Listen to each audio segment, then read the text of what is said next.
habían escuchado sobre hacia la persona de Jesús. Ahora Jesucristo va a dirigir hacia ellos, le va a hacer una pregunta a ellos. L'autre monde yo pense Jésus c'est un prophète. Yo pense Jésus c'est n'importe monde comme ça, un prophète qui a puissance, qui a capacité, yo pense lui. Las otras personas en el barrio, en las aldeas de antes, ellos pensaban que Jesucristo era uno de los profetas más. Era alguien que Dios usaba para la gente afuera.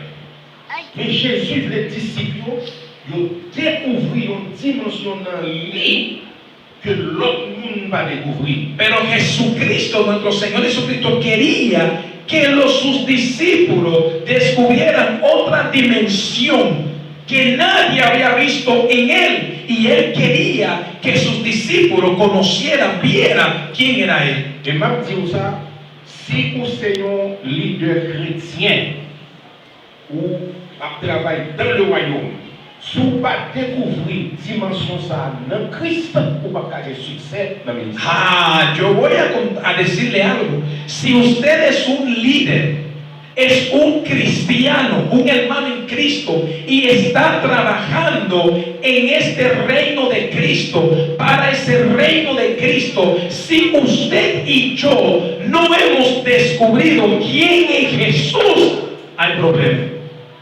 Bon problème. Parce que pour comprendre Jésus, c'est même ensemble avec tout le monde.